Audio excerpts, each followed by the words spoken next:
Today is June 23rd, 2016. Marshall Public Library is hosting a program about the Handy Writers Colony. Susan Turner Halt and her brother, Dr. James Turner, present. We know Marshall loves the Handy Writers Colony, so thank you for coming. I'm Allison Thompson. I'm the library director here. And now, with that, I would like to introduce to you Dr. James Turner. He says to call him Jim, but he's been my doctor all my life, so I can't do it. So, sorry. And his sister, Susan Halt. Hi. Both are Marshall natives. Lowney Turner Handy was Dr. Turner and Susan's aunt, and is responsible for starting the Handy Writers Colony with James Jones.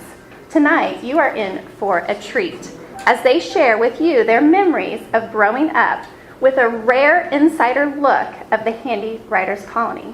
Without further ado, please help me welcome Dr. Turner and Susan.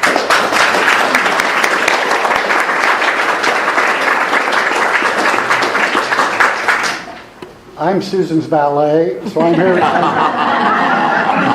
I'm here supporting her. When Allison contacted me a few months ago about talking about the colony, of course I've read about it, and we remember Aunt Loney. She passed away when I was 12, so I remember her well.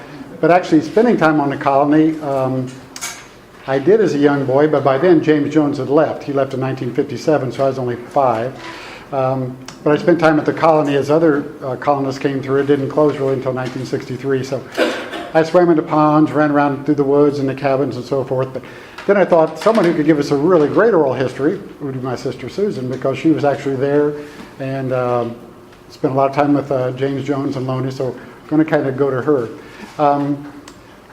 My dad had a close relationship with James Jones. They were both World War II veterans. My dad was in the submarine service in World War II. Was trained as an electrician. He operated batteries on the submarine and spent most of the war in the South Pacific.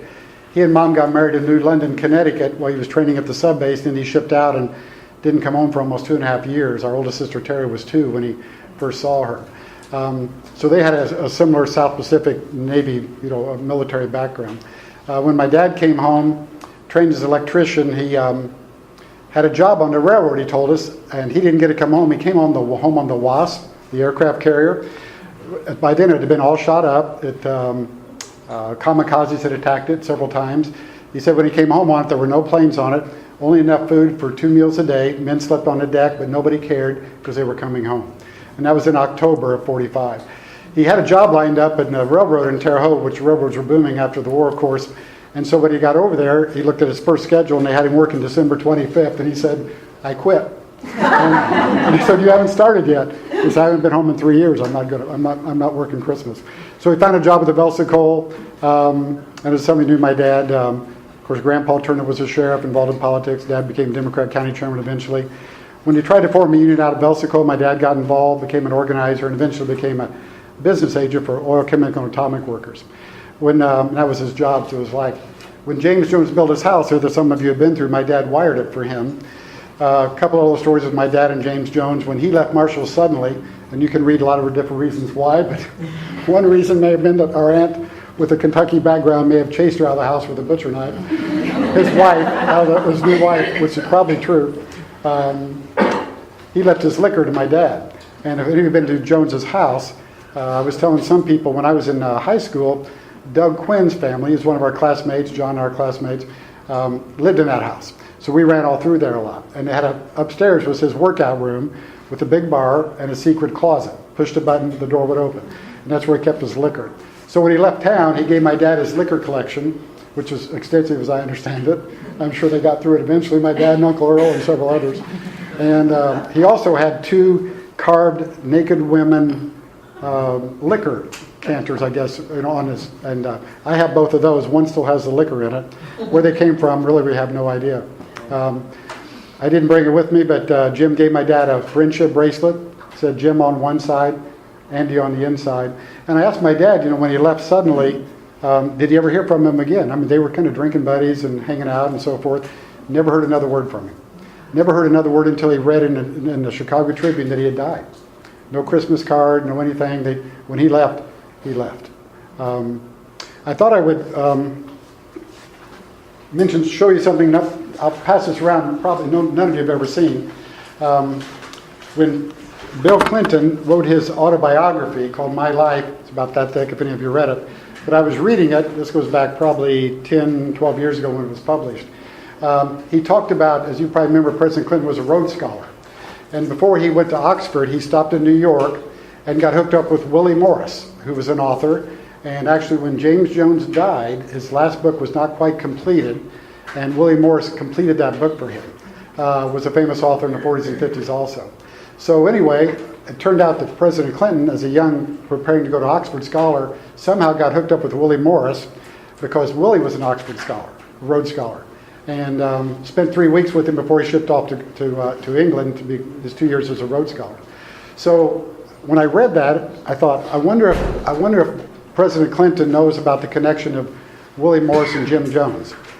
So I sent, some of you may have seen the documentary probably done 25 years ago by PBS through at University of Illinois at Springfield.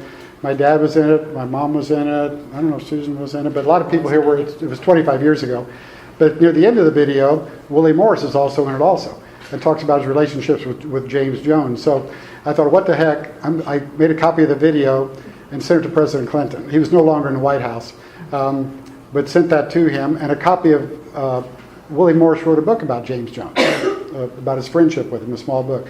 So I sent a copy to him. Knowing the president's a voracious reader, I thought, what the heck, I'll send it to him. About a month later, this came back, and I'll pass it around.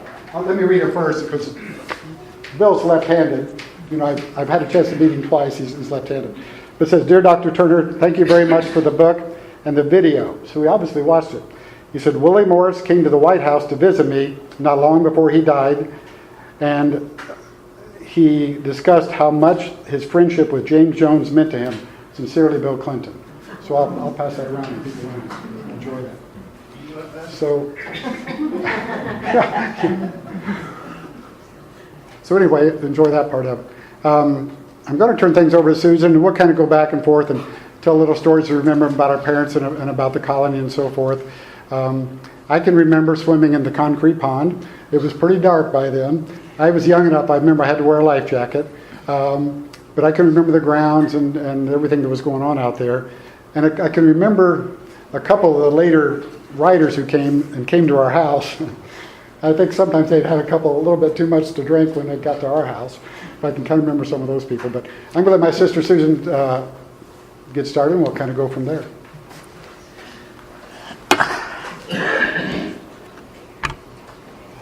This is called My Memories of Visiting the Handy Writers Colony. My Aunt Loney was the oldest child of the Turner bunch. My dad, Andy, was the baby of the family. He and Aunt Loney were very close. And my Uncle Harry, Loney's husband, worked for the Ohio Oil Company. And Harry and Loney built the colony on Harry's mother's property. She had that property in Marshall, and she allowed Loney to build the colony out there. Harry and Loney did not have any children, so we nieces and nephews were kind of served as the children that they never had. My Aunt Loney, as you've probably, if any of you knew her, was quite eccentric. She was also often found wearing blue jeans and a old sweatshirt and no bra. She thought that was, she told my mom she was going to ruin us girls if we wore bras. I can remember that.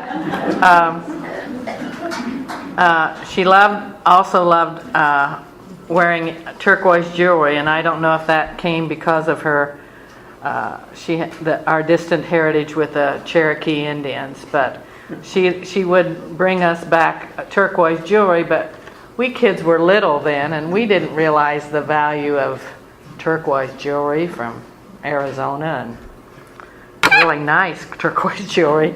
I also remember her driving this great big white convertible all over town, and it had bright red interior, and we thought this was really a super car. We'd never seen a car quite like that. Every time she came to visit at our house to see we kids, she always had a silver dollar for each one of us. We thought, this lady has money. I mean, she gave us a silver dollar every time she came to visit us. My Aunt Loney was in charge of the colony, and she herself lived at the colony and controlled the schedules of all that lived there. There were barracks out there, and then there were like little cabins that I thought they were like little playhouses. I loved them because you could go and there was like a little bedroom section, and there was a section where they had a writing area they had their typewriters and writing desks, and then there was like a little kitchenette. I thought, who couldn't live here? I thought this was really a fun place. Everyone ate at what they called the Ramada, and that was a great big building that had a huge kitchen in it, and it was all screened in, and then it had an area where they had like a ping pong table and where they played cards, and it was just a huge big building out on the grounds. And the Ramada overlooked the pool. You could see the pool from the Ramada, and the pool actually was, I can remember them digging the pool, and it was actually just a concrete pond, actually what it was, but it was huge. And Jim was quite an athlete, so it had a diving board that you could see maybe in the it was very, very good diving board because he was a beautiful diver. I can remember, though, we thought we were pretty special because on the 4th of July, we went out to the colony and we could see fireworks, and, we were right there next to the fairground, so we had the perfect seat. We thought, wow, we are special. Here we are watching the fireworks and out at the colony. My Aunt Loney had a little house out there. It was a little cabin. It was a little green cabin. And the most thing I remember about her house was that her living room just had bookshelves completely surrounding it, full of books.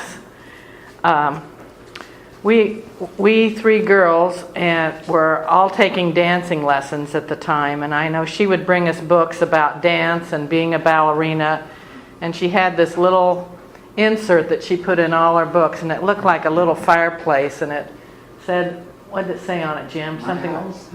My house, and then she would sign it, and she'd say something like, girls, read this, get some inspiration from this.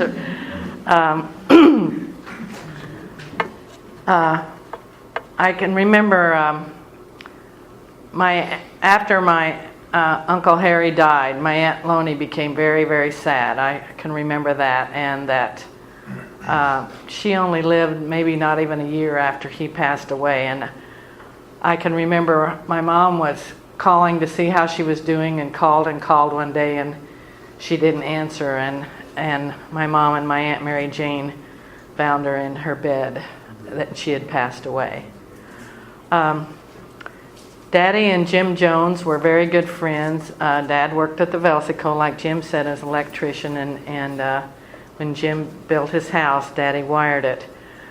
When we went to Jim's house, we thought we were going to a mansion. We had never seen a house like this. I mean, the ceilings were 2 stories high, and he had a stone fireplace at the end of his great room that went all the way to the ceiling. And of course, he had bookshelves on either side of that, and we thought we thought it was a mansion.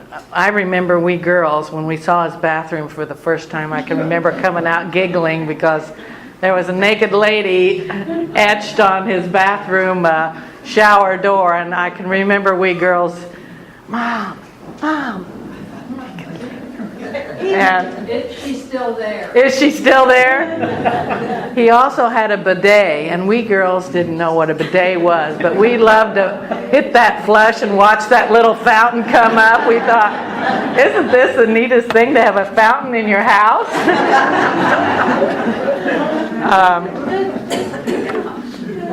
He also had a putting green in his backyard, which we never got to putt on, but it was awfully pretty. It was very, very nice putting green. The house, like Jim said, had an exercise room, and when you went upstairs, on the one wall there were like bars all the way up the wall. And I guess he took them and all I could figure out was like a stretching bar where he'd grab one and stretch. And he also had a punching bag in that room. And like Jim said, at the end of the room was a bar.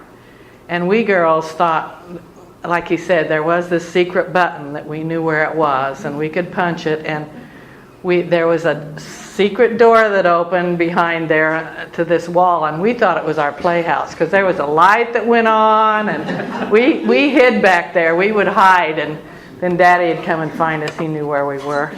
But we thought that was the neatest thing to have that little secret place in his house. Jim wore blue jeans most of the time, tank tops. See him in Jim's shorts. I can remember him having a motorcycle. He also liked turquoise jewelry. And he wore swimsuits like the Olympic guys wear swimsuits. That's the swimsuits he wore. I remember that as a kid that he had such big muscles. I thought, he has big muscles. And he loved children. And after he and Gloria were married, he had children of his own. But Jim taught we Turner girls, that's myself, my sister Terry and Sally, and our cousin, the Turner twins, Lauren and Judy, trampoline lessons. And out at the colony, they had a huge big trampoline, and Jim would get the other riders to be around the trampoline to spot us so that we wouldn't fall and get hurt. And he taught us, we could all do knee drops and sit drops and front drops and back drops. And when we finally had trampoline in PE, we were way ahead of the game because we knew how to jump on the trampoline. But he had a special belt that he had for us that went around us, and then each of the two spotters on this side would hold us when he would teach us a new trick, like a new backflip or something. But he could do a trick that, I don't know why I remember this name, but it was called a Barani. And he would jump, flip in the air, twist, and come back down. I mean, he was really a really, really good athlete. But yes, he taught all we girls trampoline.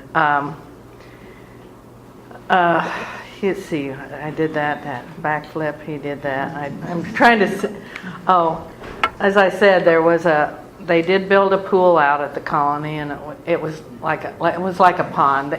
They treated it with chemicals, but it didn't have a filter to it, so it was like, all the leaves from the trees and everything fell in it, and so it was like a pond is what it was. But it had this diving board, and like I said, he was a great athlete, so he also taught us how to dive. And so we had diving lessons out there, just like we had trampoline lessons, but he could do some amazing dives. And we girls got to be where we could do front flips and back flips, and we could do our swan dives and jackknives, and he really got into teaching us. He also took the time and he taught us how to play chess. And our first chess set we got was a gift from Jim to we girls. Something funny, Jim had a parakeet at one time named Budgie. And when he moved from Marshall, the parakeet ended up at our house. And Budgie did live for, I think, at least a year or two. I'm not sure. But when he died, we had a neighborhood funeral. The Shaw kids and everybody came, and we played Canadian Sunset on the recorder and had a box made for Budgie, a shoebox casket, and with silk cloth in it, and we all paraded down, and we buried Budgie and had words over him, and the funny thing was, you remember such silly things, but my sister Sally was so curious to what happened to you after death, she dug Budgie up the next day to see if he was still there. So as you can see, Jim Jones was a very special friend to our family, and we have such great memories. And I'd be happy to answer any questions that you might have. Or Now, didn't Johnny Snedeker build that house? yes, he did. Yeah, Yeah, I remember him talking about that. Yeah. Around 1950. yeah. Johnny was a beautiful builder. Oh, yeah. He I was, think that's where he learned his love of motorcycles. I think Johnny Snedeker introduced him to motorcycles. Yeah. And, Yes. I was curious, how did you become a writer in a colony? How did you? Oh, she drilled you. My Aunt Loney, I mean, it was actually free to live at the colony. So, when his book came out, everybody wanted to come to the colony to write. And You just showed up and said? no, you had to write her, and then you had to correspond with her for almost 6 months before, and you had to send her. And you had to be a man? Yeah, the only woman I think she had Jim's sister was out there, and Jim's sister did write a little. I forget her name now. What was her? Marianne. Yes, Marianne. And she died was here, I yes. think on the colony grounds. didn't Sonny Daly, he was a couple of years ahead of me in school. Sonny rode out there. Yeah, Sonny was Now, out there. Is Sonny still alive? I don't know. No. Is he dead? Died a couple years ago. Ma'am, to kind of And he wrote a book, didn't he? Sonny? Yes, he did while he was Mount out there. Marshall? Yeah. kind of expand on your question, I don't know if any of you were here, some of you may have been a couple of years ago when we had the original colonists here, and they were in their 80s, and Jon Corrotta told a story. He was a Hawaiian American, fought in World War II, wanted to write. After the war, got a job working for an accountant and bored to death, but writing. And then a famous, some of you may have seen the magazine, in Post Life magazine and Life, Life. about the writers' colony. And Loney was the angel that helped produce From Here to Eternity. And for those of you that know, the movie From Here to Eternity was a blockbuster. 7 Academy Awards, Best Picture, Frank Sinatra's only Academy Award. So Jones and Sinatra and that Rat Pack kind of had a relationship, because we left Marshall, went to New York for a while, and then on to Paris, and was an expat and lived there. But Jon Corrotta told the story to the crowd that he was so excited that he'd been writing this huge manuscript. So he sent it to Loney, mailed it to her from Hawaii, and this angel, this magic person is going to read my thing and tell me how to write, and maybe she'll let me come and all that. So anyway, about 3 weeks later, he gets it back. He's so excited. He's tearing it open, pulls out his manuscript, and across the front of it in big red letters, S-H-I-T. So this can't be. I spent 3 years writing this. And she says, burn it and start all over again. This is not possible. So he didn't burn it. He rewrote it. A few months later, he sent it back a couple chapters. She sends it back 3 weeks later. I told you this is S-H-I-T. Burn it and start over. And he did. And he eventually got published. But that's how direct she was to him. That he was all excited. This great person's going to give me some guidance. And that's She really drilled them before they came. They had to write her and send copies of what they were writing, and then, Was she the writer herself? I don't know. We never read anything that she wrote, but her she and was. Andy both, right? Knows. No, I don't think she did, but I think John also said that in one of her notes that I know you haven't burned this yet.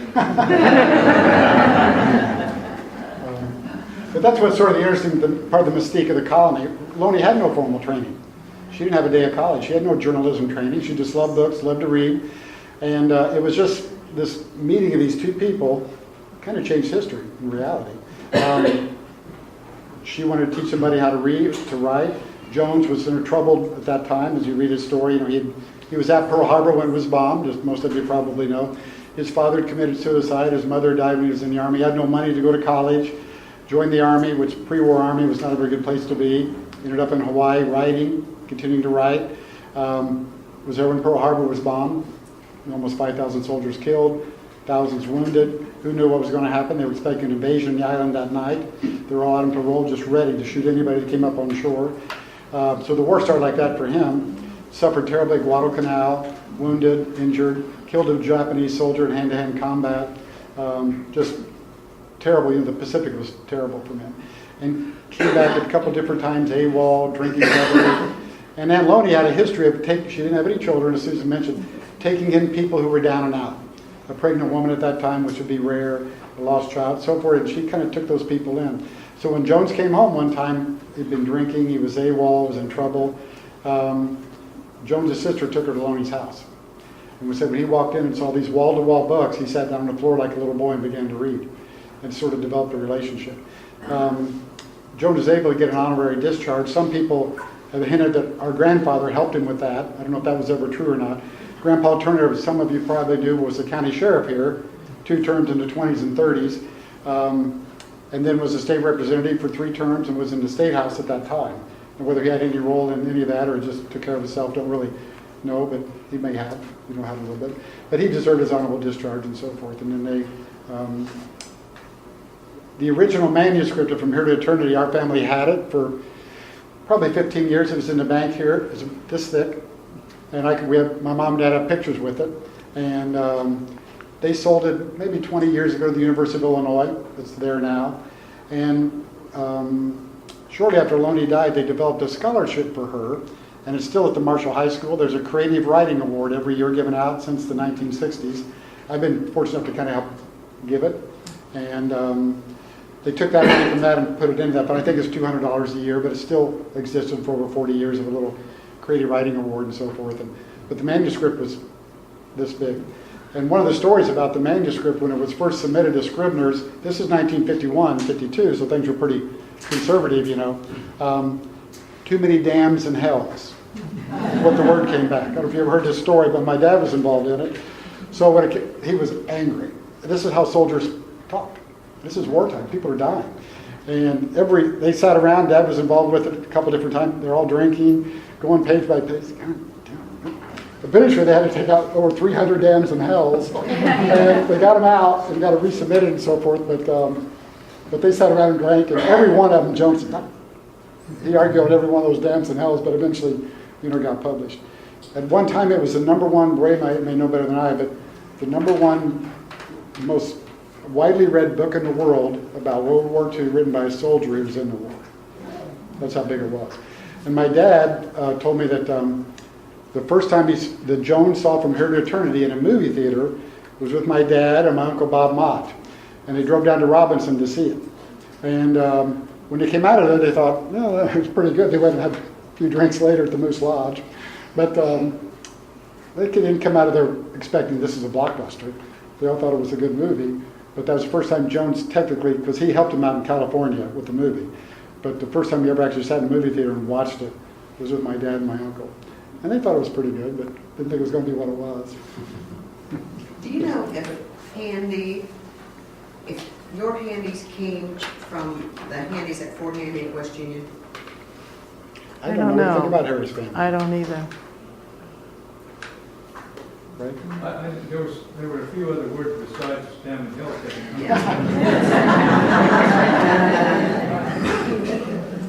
I think there were about 63 of those that they argued over back and forth to take out, and whether how it was used was the criteria they used to take them out. I think what a lot of people didn't know is how much he loved children. And he was such a, he was a soldier, but when we kids were out there, he was totally, it wasn't like, well, you kids got on the trampoline and jump a little bit and we'll see how you do. And he was there the whole time. And, he would ask for us to come out to have lessons and be there. He enjoyed being around children. Now, wasn't he born in Robinson? Did his family? Yes. Yeah. His father was a dentist. Huh? His father was a dentist in Robinson. A dentist. Mm-hmm. But they didn't do well financially, and I think he drank pretty heavily. And then, of course, did commit suicide before he went to the Army. Now, did any of the stars that played in the movie, did they ever come to Marshall or not? Well, when you leave, there's a picture of Montgomery Cliff on top of the bookcase there. He came to Marshall. I guess he probably didn't stay very long. but Montgomery Cliff did come to Marshall. And there's a picture of he and Loney, another picture of he and Jim Jones and Loney together out at the colony. So I don't know if he stayed. I don't think Mom and Dad met him. I don't think. No, I don't remember them talking about him. There's another little story that, whether it's true or not, but for those who have seen the movie The Godfather, if you can go back 30 years ago and remember the original Godfather movie, The movie starts at the Godfather's daughter's wedding, if you remember some of that. And the crowds kind of get excited because Johnny Fontaine is coming to sing. And that's also the day that you could ask the Godfather for a favor, if you kind of remember the story, if you go back a little bit. Well, Johnny Fontaine comes, sings, and everybody goes crazy when he comes. Well, this is Frank Sinatra, and some people say. And if you remember, he goes and sees the Godfather, and he tells him, there's this war movie that if I get the part, it'll turn my career around, but the producer just won't give it to me. The Godfather slaps him, act like a man, and so forth like that. So the next thing you see, the Godfather's lawyer is going out to California, if you remember the movie, to see the director and talk about, my client would appreciate very much if his godson could get this movie part. And the guy says, I can't do it. I could grant him any other wish. And he said one of those classic Sicilian things, if his been refused one request, he doesn't ask for a second one. And he gets up to leave from dinner. Suddenly he goes, aren't you going to finish dinner? He says, my client wants to hear bad news quickly. And goes out the door. That's the night when he wakes up and the horse's head is come up in his bed. And the next thing you see is a big flower arrangement coming to the Godfather's house. Who's that from? It's from Johnny. He got the movie part. So some people say, is this from here to eternity? It was Frank Sinatra's movie, a war movie. He gets the part. He gets the Academy Award. So Sam. So I don't know if that's just lore or, but it's kind of interesting how if you watch the movie closely, that's what they say, and he got the part. So. I'm late comer, maybe this has been covered, but didn't he also have trouble with editors on the way he wanted to punctuate and capitalize? And he had his own approach. I don't know too much about that. I don't either. Yeah.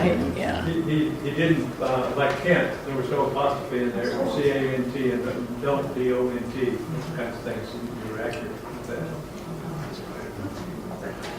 Susan? Yes. How well did James Jones deal with your aunt's editing of his work? Is there anything written about that? Do you have any knowledge of that? I don't. I know they worked pretty close on that book, though. I know that. But I don't know. I think a lot of it was a love-hate relationship. Mm-hmm. Yeah, it was. I mean, and she pushed him and made him Better. write every day. And I don't think he would have had to do it. And different people have said, without Lowney Handy, there would not have been a James Jones. You've heard different people say that. The writers who were up here before. She provided that structure, that discipline, made him sit at the typewriter every day. It was a love-hate relationship. we never went out there in the morning, though. It was always in the afternoon because they were to write. There were hours that they had to write before they could do anything else. And you have to remember what would a marshal been like, and of course I was born in 52, some of you before that obviously, but what was Marshall like in 1951, 50, 49? Pretty conservative town, like most Midwestern towns. A writer's colony in Marshall.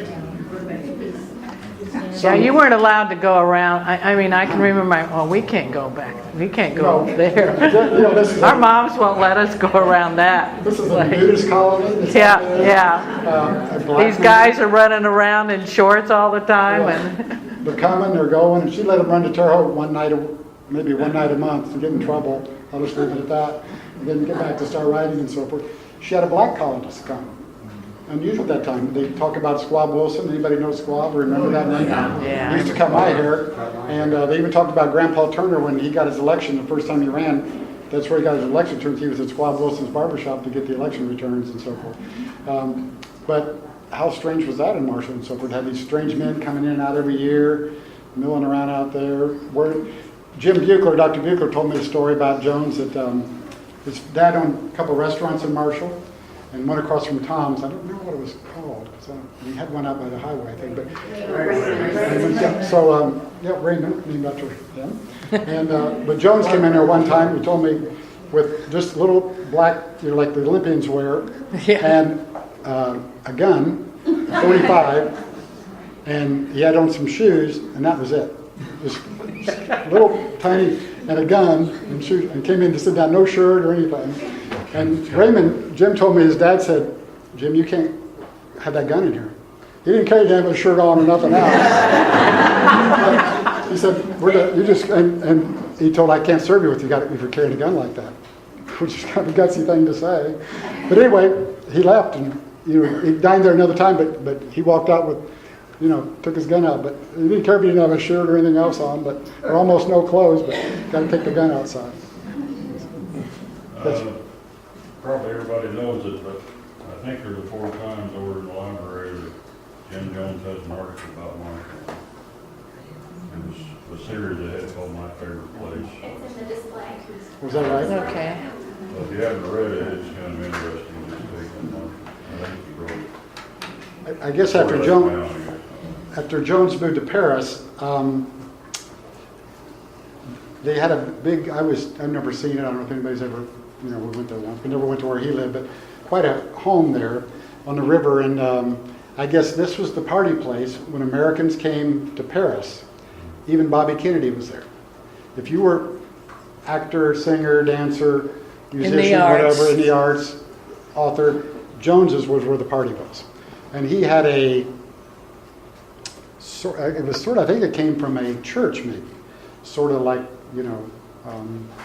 like this would be, but I guess a lot bigger. And one of the things that you have to see in church where people actually take a few steps up. Like a little pulpit. Like a pulpit, but bigger, whatever the proper term is. And so when people would come there, and they'd have a lot of cocktails apparently, they could get up and preach, to the crowd and tell them whatever they were doing or tell something about their story. But I guess this place was a place to be, and he had a writing area upstairs in that house, and he would write and so forth like that. But his was, if you're an American in the arts, you want to go to Jones's if you were in Paris. That's where the fun was. That's a second comment too, when he moved back to New York from Paris. He had it there too? Same thing. Okay. As a young girl, I lived just a block from the entrance to the colony.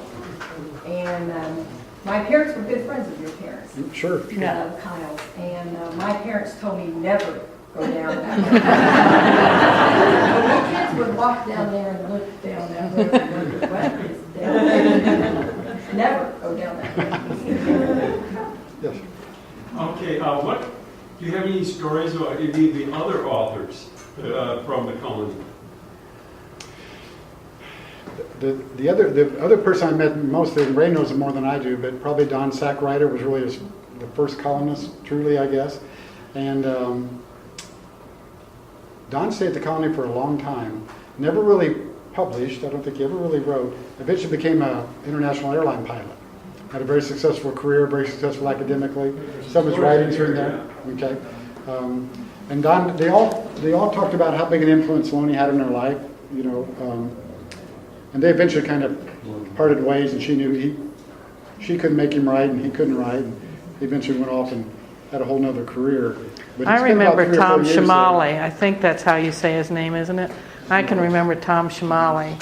And he actually came to the house, and my mom really liked Tom Shamali. He was like I don't know, he just was a hugger and just real friendly, and he liked families. And How many were there, do you know?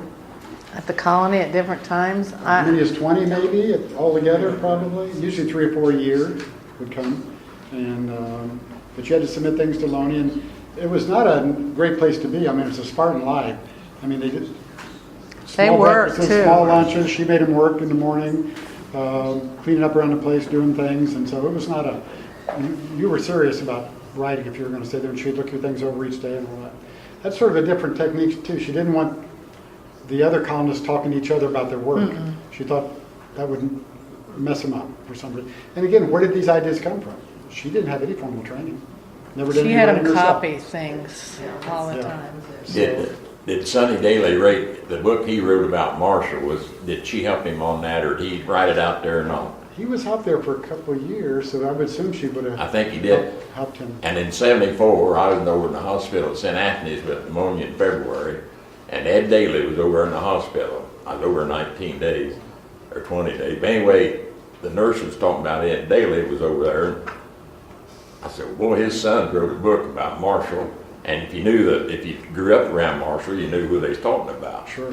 Sort of like some King running. And anyway, I had Jackie burn that book over. I forget the name of it now. And boy, them girls, now they had a time out. They really enjoyed that. But Sonny grew about everybody in Marshall. Huh? Some came running. Was that the name of it? Some came running? Tim Jones runs. What's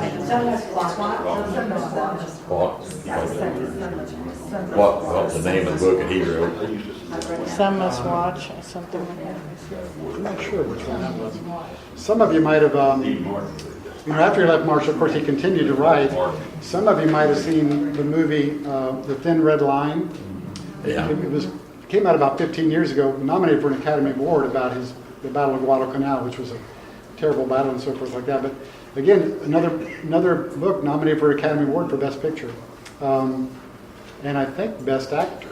They did not get it, but it was a huge hit also. And then I don't know if any of you are here, it's probably been 10, 12 years ago that Jones's daughter came, Kaylee. I don't know if any of you are here. Kaylee will be in Vincennes the 9th of July, signing her new book at the Military Museum. When was that? Kaylee will be there the Oh, 9th of July. she's got a new book out. She's got a new book out, and I can't tell you the name of it. It's kind of funny because Kaylee is an accomplished author herself and teaches writing. I haven't talked to her since she was here. But when she came, we set up a little dinner, and Mrs. Kasampis, who I think is here, we got a group together over at Tom's Cafe.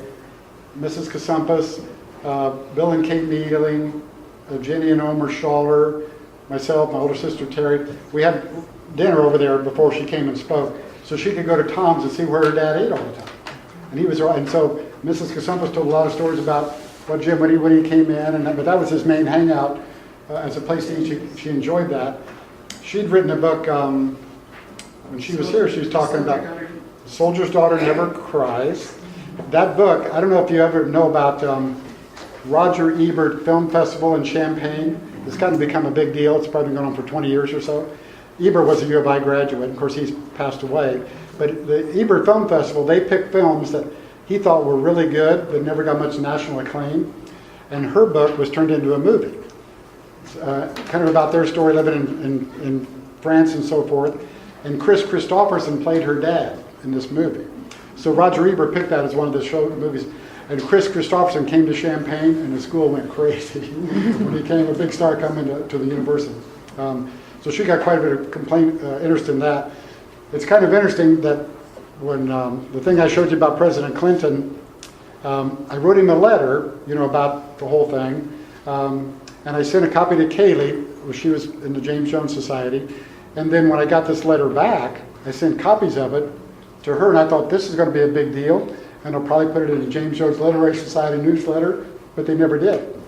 And I always thought there was a little, this sounds funny, there was a little anger still towards the Turners because our aunt chased her mother out of Marshall with the butcher knife. And I always felt they were just as if I wasn't even around, what I had to do with it. But maybe I had a little Turner blood in me or something. But Loney did supposedly chase her out of town, and then he never came back. But I always thought there was a little edge between her and me, and I had nothing to do with it. But I thought it was kind of a big deal. A letter and a return letter from the President of the United States about James Jones. I thought it could make the newsletter. It wasn't like the New York Times, but it never made it. I thought that little edge. She didn't quite like me because of my Aunt Loney. But Kaylee did go to Robinson and find all of her dad's haunts and where he lived and all that stuff. And she walked around out here before too. So she spoke right here. She did a great job. She's very, very sharp.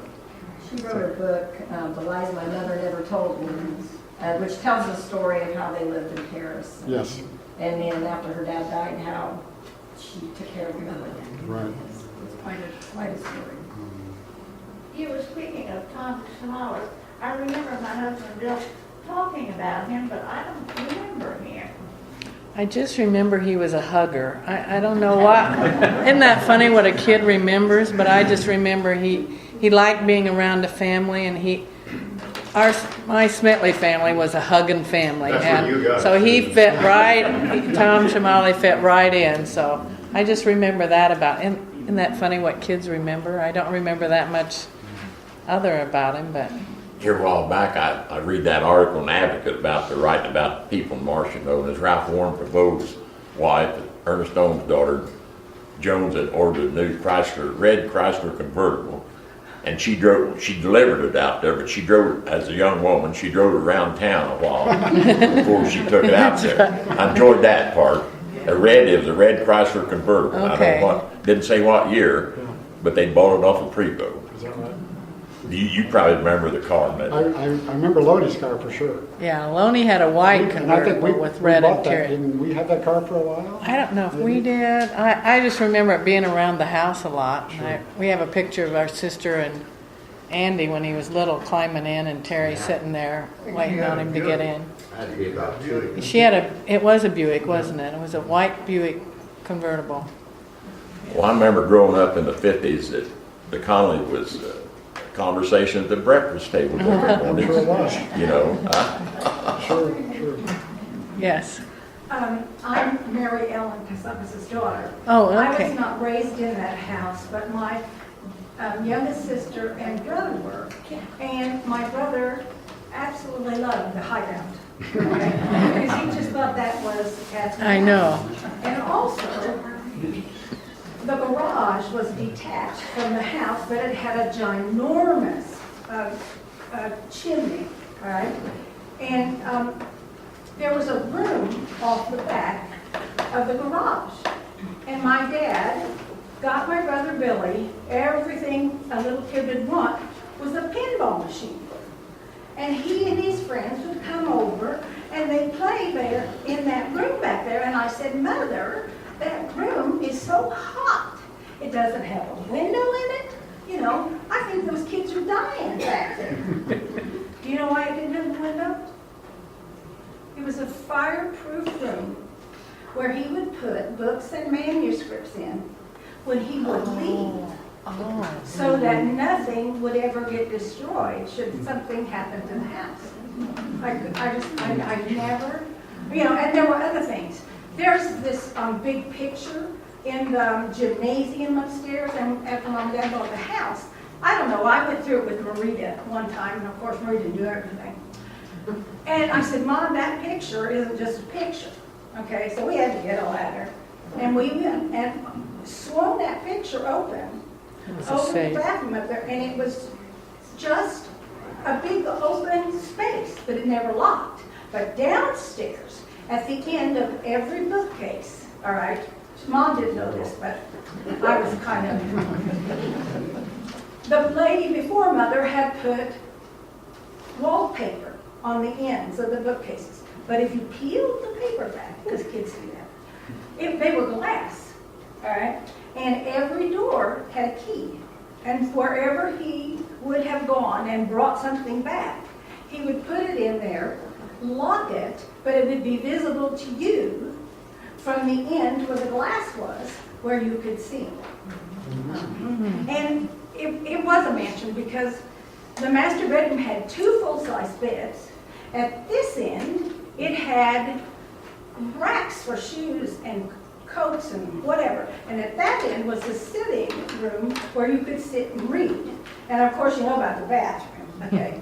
Well, we never ever had to worry about my dad coming out in no clothes because the bathroom, well, with 3 girls in the other house, you know, in one bathroom, it was, you know, it just was free for all.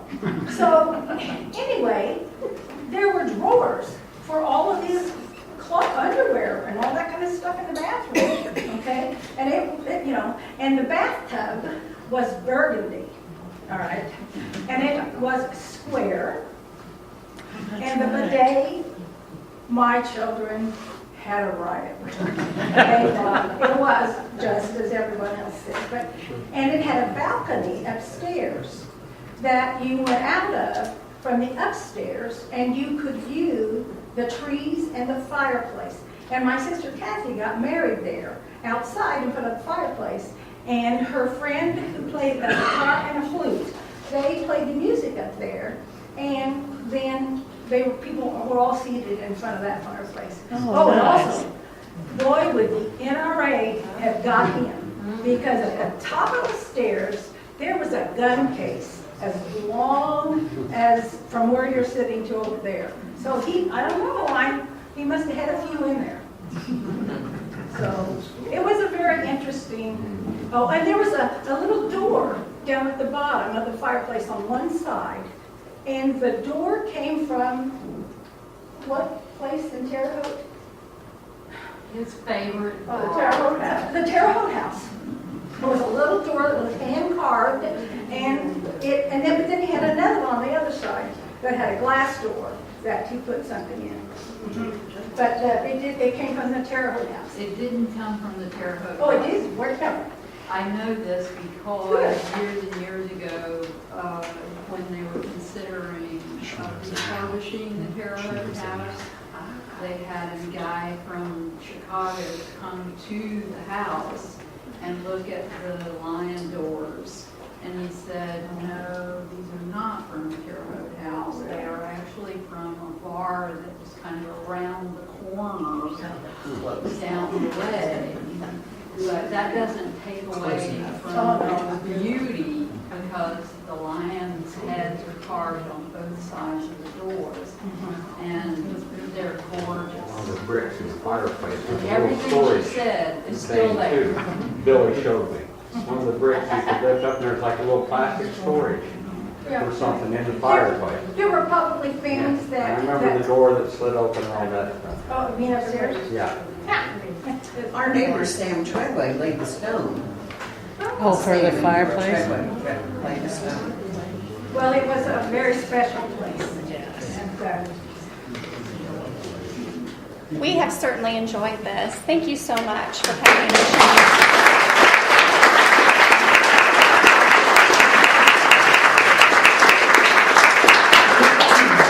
I do encourage you to take a book with you. You were talking about some of the other authors that were at the colony that did not publish. This is a compilation of some of those unpublished writings from Loney and some of the other colony members. And I want to thank Ray Elliott for donating these books. So if you did not get one, please grab one on the back table. And there's also a handful out on the table in the main library. Please take your time looking at our display cases featuring the colony. We also have the Gaslight Art Colony on display as well. Thank you for coming. Thank you very much.